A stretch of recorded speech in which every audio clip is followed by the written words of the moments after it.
Isang araw pagkatapos dumating sa Japan, seryoso talaga si Manny Pacquiao na magpakita ng magandang laban kontra Japanese K1 champion kickboxer Rukiya Anpo.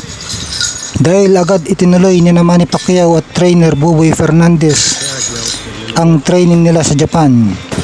Mukhang balak ni Pacquiao na patumbahin o i-knockout itong Hapon para siguro makabawi sa mga boksingero natin na mga lumuhod sa mga Hapon itong mga nakaraan lang.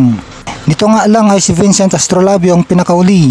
Round 1 lang, binodega ni Japanese Junto Nakatani at yun gumapang sa sakit itong hawak ni Pacquiao na sa Acero Astrolabio. Sa training ni Manny Pacquiao nagpakita siya ng bagsik. Kahit edad 45 years old na siya, malalakas at mabibilis pa rin ang mga banat niya. Malalakas na bira ang pinatama sa mitts ng matagal na niyang kaibigan at trainer Buboy Fernandez. Kaya dahil dito ay humanga ang mga manonood at nagpalakpakan pa.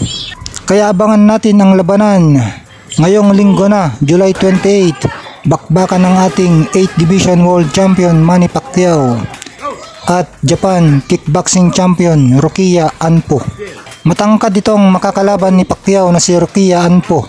6-footer siya, napakalaki pa ng katawan. Samantalang si Manny Pacquiao ay halos 5'7" lang. Kaya pala todo ensayo si Pacquiao. Bigay todo nga ang mga suntok niya.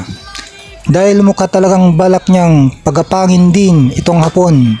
Mukhang bibelta si Pacquiao sa pagpagapang ng mga Hapon sa mga bata niya. Si MP Promotions na sina dating champion Jerwin Ancas, Jonas Sultan, dating Unified Champion Marlon Tapales at Vincent Astrolabio.